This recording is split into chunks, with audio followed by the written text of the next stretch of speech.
A moment for the glitter.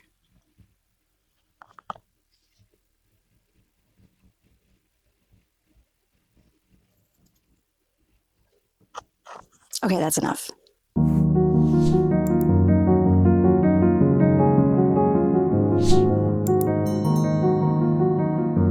Welcome back to this week's episode of Potions and Processing. I am your host, Raven White. Yes, let's address the proverbial elephant in the room. This is a wig. It's the first wig I've ever owned, first wig I've ever explored. I never really ever thought about buying or owning a wig before, so this has been a really new adventure for me. I've known friends who've had wigs, and they've always looked so cool in them. They would have all these different fun hairstyles, and I always thought, how convenient to be able to switch off looks and aesthetics and just do whatever you want whenever you want to. Like, that's super cool. It was just not something that I myself had ever, looked into or pursued, because I always had really healthy hair and I loved my hair. So let's talk about my hair.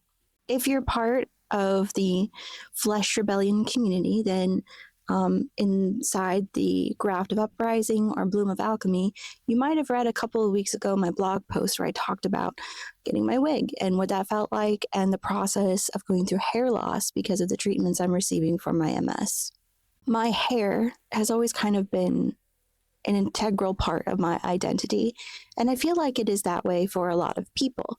Hair is one of the ways we express ourselves, one of the ways that we define what kind of person we are. And in a lot of ways, people judge us and perceive our character based on what kind of hairstyle we have, whether or not we color our hair, and, all those kinds of things. It's kind of akin to tattoos or body modifications or how you dress. Hair is really important in a lot of ways.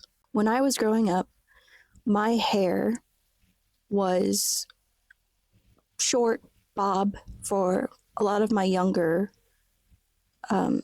childhood. When my family got more involved with the cult, my hair had started to grow out, and at that point, I was no longer allowed to cut my hair at all. I couldn't cut my hair, I could not color my hair, and I had to wear it under a head covering. I had to hide my hair because my hair was a gift to my future husband.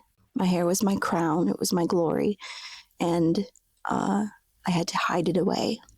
I have really, really curly, thick hair, and so I was not taught how to manage and care for my hair, and I wasn't given products to do that properly either. So my hair was always getting tangled, and it was messy, and it was hard to manage.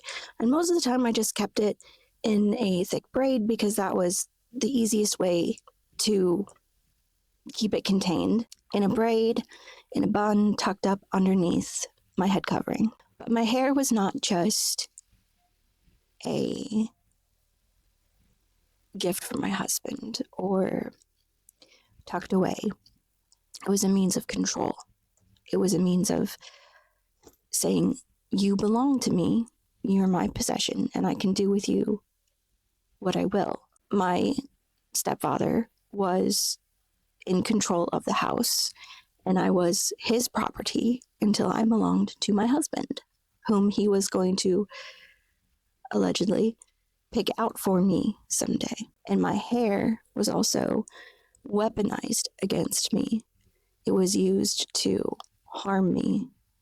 It was used to hold me down. It was used to hold me still. And so it was a lot. So growing up and coming from all of that, at first I did not love my hair. I was not taught how to love it, how to care for it, and it was weaponized. When I finally got out, I cut it short and just kind of kept it like that. I didn't really know what to do with it. I didn't know how to style it or do anything with it. And because it was so curly, I did not understand that you needed to go to someone who understood how to cut curly hair. And so often I would get haircuts that were not for curly hair, and then I would be disappointed by the outcome of them. And so I just kind of gave up for a while, and my hair grew back out again. I started to color my hair, and I thought, why not? I can do what I want. I feel like at some point as adults, we all have this moment where we realize, I'm an adult. I can do what I want. This is my body. I can do what I want with my body. And that was a moment for me, because growing up in abuse, growing up under such extreme control, it takes time to unwire that.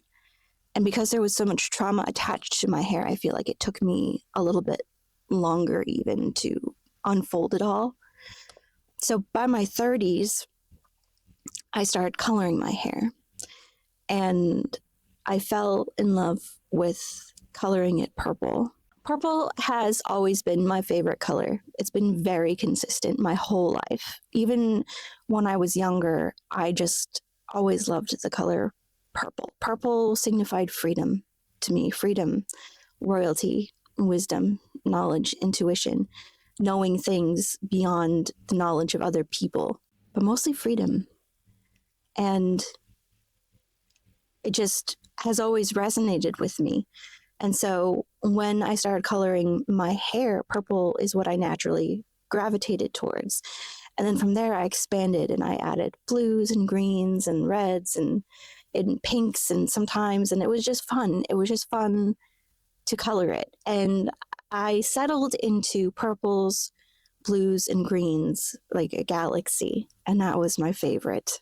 That was my most favorite hair colors that I'd ever done.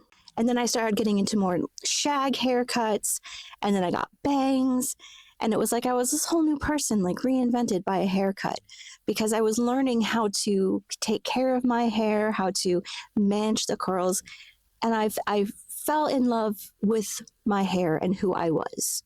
And through, before that, my hair had become important to me, and I had begun to love it. But after I learned how to really care for it, how to customize it, I really fell in love with it. And every time my colors would start to fade out, I would make a new appointment with my stylist, and it was my stylist. She is so sweet and she's so kind, and she would always have these amazing visions when she was doing my hair, and it was always so fun. And so it was always a joyous time to have my hair done. And so it just revolutionized. It was a metamorphosis, a transformation in so many layers for me when I started doing my hair this way. It changed the way I felt about myself, because for the first time, when I looked in the mirror, I saw someone I recognized. And for most of my life, I have not recognized myself. I don't know who I'm looking at in the mirror. And it's very dysmorphic. I have a lot of body dysmorphia, and I don't know what I look like when I look in the mirror. And I know that sounds silly, but it is the truth. I couldn't tell you what I looked like. If you told me to pick out a lineup of people and pick out the person who was most closest to your body type, I could not do it. And if you were to tell me, to draw a picture of myself, I could not do it. I couldn't draw you a picture of what I look like, because I genuinely do not know. The vision of myself is so clouded. And my face and this vision of who I was has been so disconnected from me for so long that I finally started to reclaim it when I started to do my hair. And my hair became really important to me. And I did see it as my crown, but not for anyone else. It was mine. It was finally something that was mine, that didn't belong to anyone else. And I got comments from people, at my job. They would make comments about my hair, and some people would say, well, you're in your 30s now, shouldn't you be having age appropriate hair?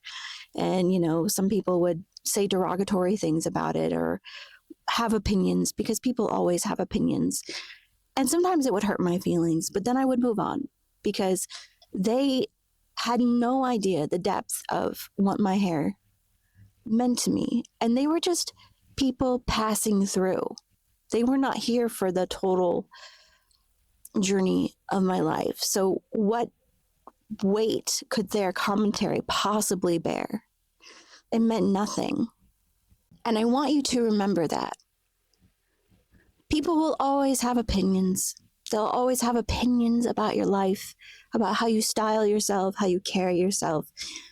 When you change things about yourself, they will wonder and they will whisper, and maybe they'll be afraid to ask you, or they'll be afraid that you're changing too much.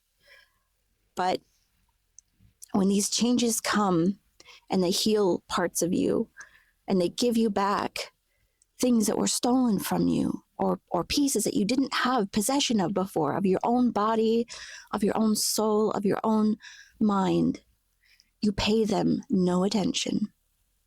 They're not here, and they were not there for the full picture of your life.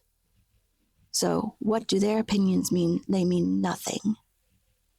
And even if these people have been here and they've been around for day one, have they helped? And if they loved you, they would celebrate with you. They would ask you, what does this mean to you? And then they would hear you out and they would say, I support you. When I got my diagnosis, and I had to pick my treatments out, I was given 3 different treatments to pick from. And I opted for Ocrevus because I liked the outcomes of that the best. For primary progressive multiple sclerosis, there's not a whole lot of treatments out there, like in terms of good results. At least that's what I've been told. I don't know. Ocrevus has some of the best results for delaying and slowing down progression. So I figured, why not? Why not just go for broke? And with Ocrevus, you get infusions every 6 months.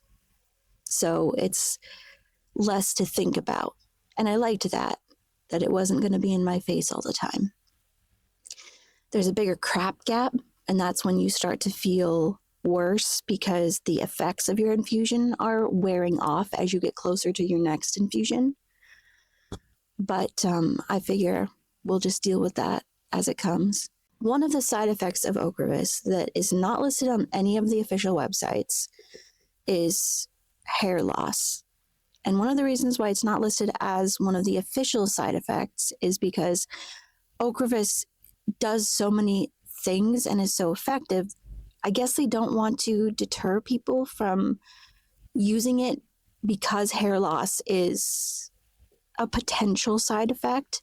Not everybody experiences hair loss on Ocrevus, and the extent of hair loss ranges, significantly. I had the good fortune of being able to talk to someone who'd been on Ocrevus prior to my treatment, and it was helpful because she was able to tell me what to expect all the way through, not just about hair loss, but what the infusion would be like, how I would feel afterwards, and what the whole experience for her was like, so that I had some kind of frame of reference. One of the hardest parts about this disease, I think, is the unpredictability.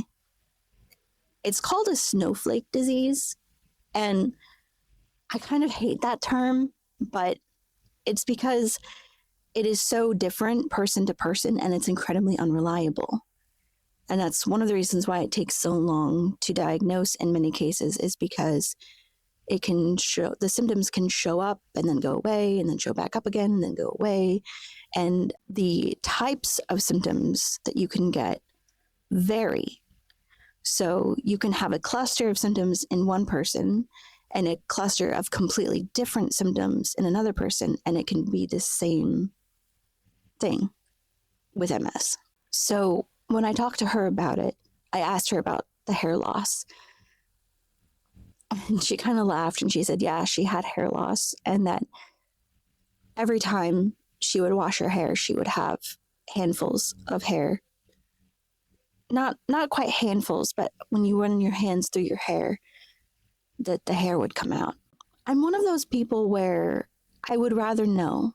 That's not for everyone, but I've always been that kind of person. I would rather know so that I can plan and prepare and just be ready as much as I possibly can. I'd rather know. So I was grateful for all of the information that she was able to share with me. And I went around online and I read other people's stories too, and went in knowing that it was possible I was going to lose my hair. So I went to my hairstylist and I told her what was going to happen, potentially. And I couldn't face the idea of watching my favorite colors fall out of my head. So we cut my hair and we dyed it black and red because I've always wanted to have black hair.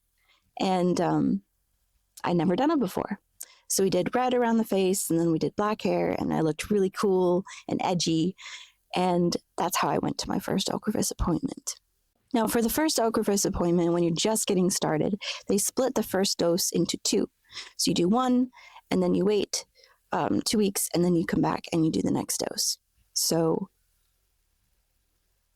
I did that, and I did my first dose, and I waited a couple of days, and I was afraid to even touch my hair. I was afraid if I touch it, it's going to crumble. Which is crazy because also on the inside, I was like, I am 100% completely prepared for whatever happens. I'm a logical person, but I'm also a deeply emotional person. And I thought that I was prepared for the fallout. I was not. I got in the shower and I washed my hair. And as I was washing my hair, a lot of hair came out, just from the first half of a dose. And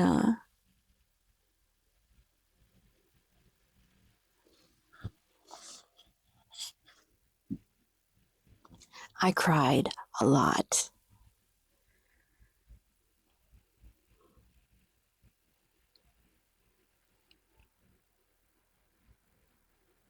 There's only so much, I think, that you can steel yourself until it happens, because experiencing something for the first time is different than reading about it or hearing about it and then watching it happen to you. And it made me feel like I was losing control again. It made me feel like all the reclamation I had done, all of the power I had reestablished in myself was being taken away from me again by something I couldn't control, by something I did not do to myself. And it was really hard, and it made me feel really depressed. And then when I had my second dose, it was the same story. I washed my hair. I had to eventually, and the fallout was intense. And it was like that for a little while. Now, the fallout is not as bad as it used to be, but I still lose my hair, and my hair has thinned out, mostly back here, a little bit on the crown, but a lot back here. And it doesn't hold the curls like it used to, and it's more, it doesn't feel alive like it used to. I used to be really springy and just I don't know, full of life, which is a weird way, I guess, to say it, but it doesn't react the same way anymore. It's kind of lifeless now. And it's kind of hard to manage because, again, it doesn't do what it used to do. So it was suggested to me to try a wig. And I thought, well, I always wanted to go black and I did that. So why don't we try going white? platinum blonde. Listen, one of my hearts helped me pick out the wig. Huge, huge claps for them, by the way, because it looks so pretty and it looks pretty gosh darn natural. And I did a little cutting for face framing and I played with styling. And when I put the wig on for the first time and I felt the weight of the hair, because it's a long hair wig. I forgot what it was like to have long hair because I haven't had it in so long. And I felt pretty, and I haven't felt that way in a really long time. Chronic illness really can do a number on your self-confidence, especially when you come with pre-existing trauma. And losing my hair and watching it fall out over and over again has been a really difficult thing to have happen. And I try to think of it as a metamorphosis, as a transformation, as not losing control, as not having something stolen. But at the end of the day, it kind of is, really, isn't it? That is what chronic illness does. It steals things from us. And so it's been a hard thing for me to cope with because my hair has meant so much to me. And this wig has helped kind of reclaim some of that for me and explore things that I never thought I would explore and open up options so that it can ease that sense of loss and that sense of like lack of control. And I'm very grateful that I have people in my life who are like, hold up, I got this. It's a benefit of having drag kings and drag queens as friends in your life. They'll never let you get a bad wig. One thing I wanted to add into this video too is I have decided to be a little bit more raw in my presentation. In some of my older videos, I would edit out a lot of the mistakes I make or, some of my pauses and things like that. I've decided I'm not really going to do that anymore because that's one of the ways I want to make my illness more visible is just leaving my mistakes and leaving some of my pauses, not the really long ones, guys, because some of the long ones are really long. Like sometimes when I'm editing, I'll like look back and I'll be sitting here and I'll just be like, because I lose track of words and sometimes I lose track of where I'm going. And I'm not going to make y'all sit through that. But on the whole, we're keeping it real. We're keeping it raw. I hope that's okay with you. Because it is what it is. Here we are in my hair journey. And this is my first wig. And I like it. And it makes me happy. And do I know all there is to know about wearing wigs? No. Does it look okay? God, I hope so. If it doesn't, lie to me. You can post comments as long as they're kind. And if you have suggestions, I will be open to them as long as they're nice. Please don't be mean to me. I am fragile. To close out today's video, I wanted to read you a poem from Entropy, my chronic illness poetic memoir, which you can find available everywhere books are sold and available on my website, Curious Corporate Publishing, link in bio. This poem is about hair loss. And it's called Ocrivis. Hair holds memories, I whisper, watching threads and bundles fall away each time I run my hands through locks, each time water and soap rinses away depression, rot, and withered leaves, each time my brush smooths curls, attempting to train them over balding patches. Which memories are they taking with them? Are they the words I can't find? The names of the people I love, the tasks I have done for near centuries. Why am I left with a timeline I worked so hard to leave? Why won't it take those memories and leave me to pink fogs. Leave me naked, but dear God, please leave me loved. And that's this week's episode of Potions and Processing. Thanks for hanging around with me and listening to me talk about my hair and helping me admire my new wig. Anyway, remember, we may be different species, but we're all part of the same family. So please, be kind to yourself, be kind to others, and I will see you next week.